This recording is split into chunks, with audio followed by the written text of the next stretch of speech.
Welcome back to the Savage Nation. We are all reeling from this disaster, this murder, the series of murders in South Carolina. We're asking who's to blame, and we're looking for leadership. We have no leadership. We have nowhere to turn. Not one Republican has stepped up. And I suggested just now on this show that the first thing that needs to be done is that the president, instead of blaming guns, should have said anyone who crosses state lines will be arrested under the Anti-Riot Act. You're not going into South Carolina to stir up a riot. That's what should have been done, but I haven't heard it. Well, we have a leader on the line right now, someone that I would vote for in a heartbeat, someone I would support right from the get-go, and that's Donald Trump. Donald Trump, welcome to the Savage Nation on this sad day. I'm glad you're with us. Hello, Michael. It is a sad day, is it not? 9 beautiful people executed in a church? Terrible. By a maniac, by a young man that is just an absolute sick, demented person. It's a very sad thing, Michael. It's a very sad thing. Donald, look, let's talk about the election. That's what this is all about. Let's move on to that. And you know me, I'm straightforward, and I'm not trying to set you up, but people have called the show since you announced, and I support you from the get-go. But many people are saying, well, look, how do you know he's real? How do you know he's not going to split the Republican vote by running as a third-party candidate, pulling a Ross Perot? Would you answer that question? Do you think it's a fair fear? Well, first of all, I have to say I'm real. And, you know, you saw a poll that just recently came out in New Hampshire. This is from before I announced, so a lot of people didn't think I was running. And I was in third place, which is pretty good. And I think the reason I do well in that isn't because necessarily I think I'm a nice person. I think you know I'm a nice person. I love giving to charities and helping people, the wounded warriors and everybody else that have been horribly treated. The vets have been horribly treated. But you know, the fact is a lot of people, they don't think I'm going to give up my life in order to do this, and we have to make America great again. And I came in third in a recent New Hampshire poll, and everyone's sort of like going, how is that possible? And again, considering they don't think I'm running, that's pretty amazing. Now, I'm very serious about it, Michael. I think our country is run by incompetent people. We have an incompetent president who truly doesn't have a clue. I don't think he has a clue. You know, a lot of people think he's a bad person. I don't know if he's good or bad. I can tell you what he is. He's incompetent. He doesn't know what he's doing. And, you know, you look at Sergeant Bergdahl, where we get Bergdahl, the traitor. We get Bergdahl. They get 5 killers that are out there on the field now trying to kill everybody. And, you know, this is the way we would negotiate. This is the way he negotiates. The Iran deal is a disaster. The trade deals are all a disaster. Every country is beating us in trade. And believe me, if I win, that won't happen. That will not be happening, that I can tell you. Well, let me ask you this. Given the antipathy of the Republican establishment to your candidacy because they're afraid by your simple, plain, honest truths and what needs to be done, would you consider running on a third-party ticket? And you know what that would do. That would elect Hillary, wouldn't it? Sure. I'm never writing anything off. I'm running as a Republican. I am a Republican. I'm a conservative. Okay. Well, you said it right now. You said I'm running as a Republican. That's really what I said. I said he's not going to split the ticket. Yeah, I'm running as a Republican. I want to go all the way. I don't like a lot of these people. It's not even like I don't respect some of these people. They shouldn't be running for office. They have no right to run for office. Yeah, most of them they're in Donald, you know that the best and the brightest generally don't go into politics, you being the exception. And you said years ago, run the country like a business, not like God knows what it is, a welfare state. Right. You and I both agree there should be tariffs on Chinese goods. Don't you agree? Us. They're tariffing our goods. They're putting tariffs and taxes on our goods, and we talk about free trade. You know, the problem with free trade is you need smart people to negotiate for. I don't mind. I love free trade. I'm a free trader. But China's not a free trader. They're killing us. You know, when Boeing sells planes to China, they take all the secrets of Boeing. That's part of the deal. You're going to have to give us all your patents, all your secrets. You're going to have to give us everything. I mean, it's brutal you do business with them. I have a friend that tries to get stuff into China. He can't get it in. Finally, he gets it in, and they charge him tax. And yet we think they're so wonderful. And, you know, they put out a statement about me from the Chinese embassy. I was very proud of that, of course. But they put out a statement that Mr. Trump is wrong. Essentially, Mr. Trump is wrong. We have a wonderful partnership with the United States. Partnership. Well, of course they love it. I love it, too, when we have stupid partners that don't know what they're doing. You know, sure, like the battery maker A123 Systems, which was given $133 million in federal taxes and whatnot, tax credits and grants. They went bankrupt. The company was then bought by a Chinese company, and now they're making a profit and not going to pay back the federal government. What a deal they got. Hey, Donald? We are incompetent.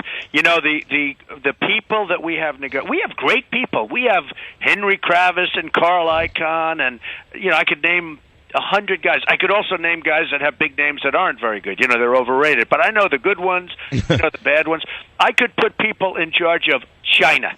China doesn't have a chance. I could put people in charge of Japan. Japan sends in millions of cars over the years, millions.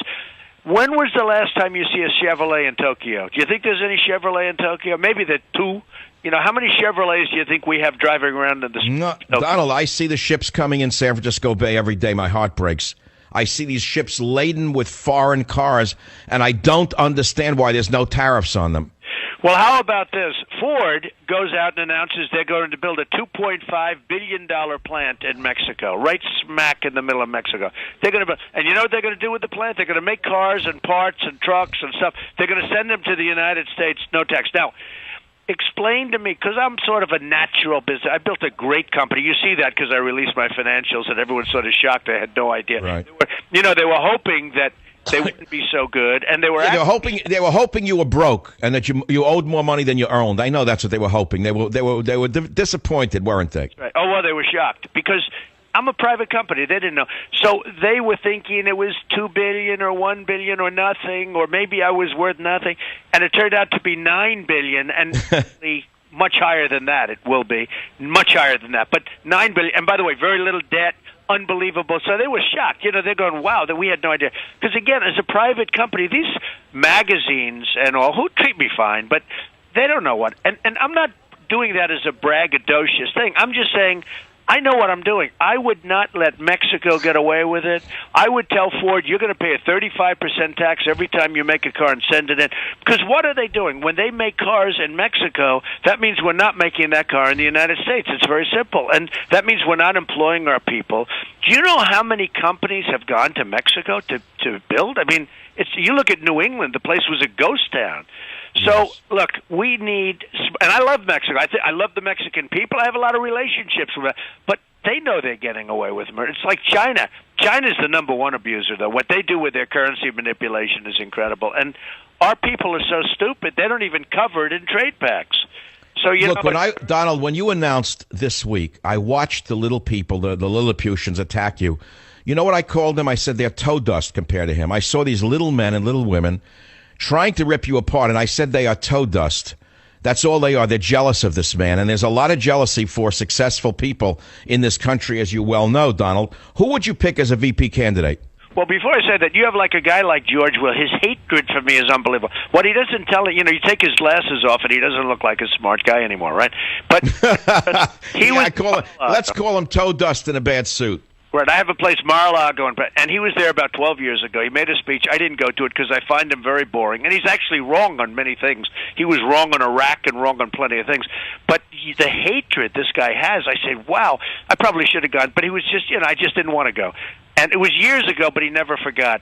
And that's the only reason. He hits me, and they do hit me. What? He didn't like that you didn't go to his speech at Mar-a-Lago? Absolutely. He was very upset about it. He was very, very upset about it. But wow. I have other things to do, and I couldn't go to his speech, and he never forgot it, and he hits me. And that's the way these guys... By the way, his speech was terrible. I had a friend that went there. They said it was terrible. So I didn't do anything. Donald, a guy like George Will, his time is gone a long time ago. He's irrelevant. No one reads him.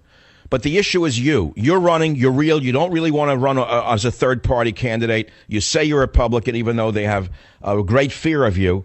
Would you be willing to consider a great man such as Ben Carson as a VP candidate, or is it too soon to ask that question? Michael, it's too soon to talk. I like Ben Carson. He's a nice guy. I know him. I've actually seen him at some of my places, and he's really a nice guy. He's got a very nice wife. I met them both, and they're nice people. But even Ben Carson, it's like he doesn't have the experience to run something like that. He's a surgeon, and it's different. It's not. So you say you need someone with a killer instinct like you. We need a killer who's smart and not a killer. I know a lot of killers. Well, no, I say that in a sports context. I grew up watching boxing matches, as I'm sure you do, because you have them in your hotels. And I was told since I'm a child by my father, the reason one man beats another, he said, Michael, watch that fight. The guy with the killer instinct usually wins. I never understood it till I got older and got punched a few times to understand what the killer instinct meant. You know, the funny thing with me, it's really, I watch this stuff and I watch these guys and these pundits, and many of them are very good and many of them are just terrible. But the funny thing with me, so I go to the best school, just about the hardest school in the world to get into, the Wharton School of Finance. I did really good. I'm a good student, all that stuff, like a smart guy. You know, you can't be a dummy and get in. But you go into that school. I come out, I build a tremendous real estate empire. I started in Brooklyn. My father taught me a lot, but, you know, it was a small company. And now it's a massive, I have some of the greatest assets in the world. I write a book called Trump, the Art of the Deal. It's the number one selling business book of all time, or very close. You know, somebody will say, oh, somebody else. I mean, so I always like to go, but just about. I think it's the number one, but it's like just about the number one selling book of all time. I do a television show. Everyone says, oh, the show will never make it. 15 copies of The Apprentice. They've all failed. Everybody copied it. They'd all failed. It's still going. You know, they renewed. They're begging me. I mean, they would love me not to do this. But I'm doing it. I told them I'm doing it. But it's now 14 seasons of The Apprentice, one of the most successful shows on television. I mean, a tremendous success. You remember the first season, it was like one of the biggest shows ever. That was a show that was supposed to never make it. All these copies, Martha Stewart copied, everybody copied it, and they didn't make it. Okay. And then I read, I shouldn't be on the same stage with some governor who is a nothing, or a senator who's a nothing. I'm not saying that a senator is nothing or a governor is. I'm just saying some of these people shouldn't be on the stage. But I sort of laugh. I build up this tremendous company, some of the great real estate assets of the world.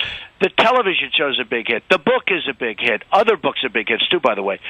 You know, you go to the best college, and you do great, and then all of a sudden you're not supposed to be on a stage, and you have other people that frankly can't shine your shoes, and it's okay for them to be on. Donald, you and I see the world the same way. You know, when I supported you the other day on this show, I was shocked that that low-life writer at the National Review, whose name I don't remember, wrote such a horrible thing about you and said that your father gave you your empire, gave you your money, and he was a slumlord. That is such crap. I happen to know that your father built some of the finest middle-class apartment blocks in New York, both in Brooklyn and Queens. I know it for a fact because one of my relatives lived in them. They were beautiful buildings. Why do they do such things? Well, because, you know, the National Review's going out of business, in my opinion. I think it's doing very badly. William F. Buckley, I knew him. He was great. I was a young guy. He was a much older guy, but he was a great guy. And, and he must be spinning in his grave. They have a bunch of lowlifes over there. And, you know, the other thing they love, you know, like, when Carl Icahn or Kravis or Leon Black, any of the great business people, when they use the bankruptcy laws, you know, they throw something in a bankruptcy, they don't even write stories about it.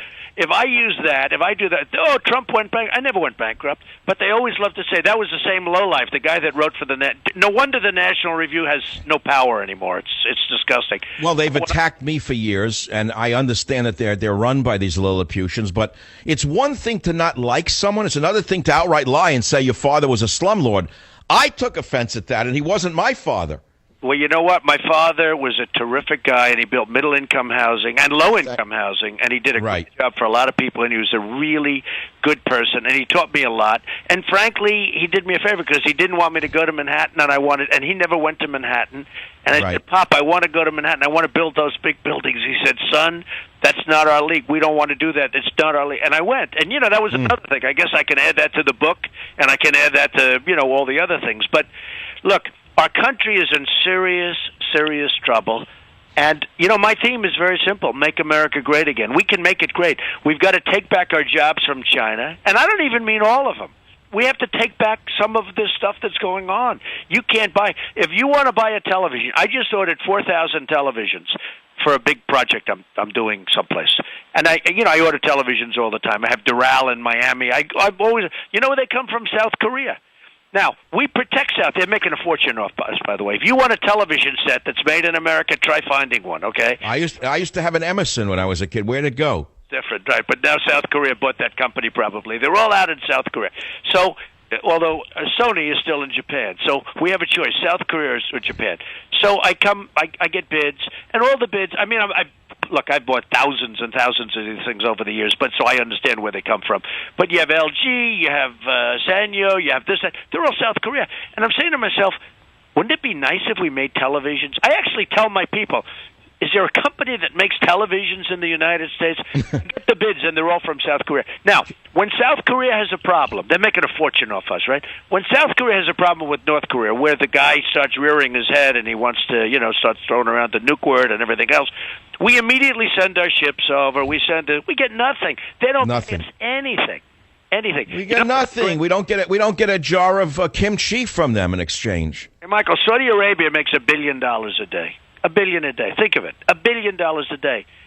When they have problems, and watch Saudi, I was the one that predicted the war in Iraq. I was the one that said it's going to be a disaster. I did that in '04. In fact, it was a big article. They just reprinted it from Reuters in. Donald, can you stay with us to the top of the hour? Or do you have to go? Yeah, I can. I will for you.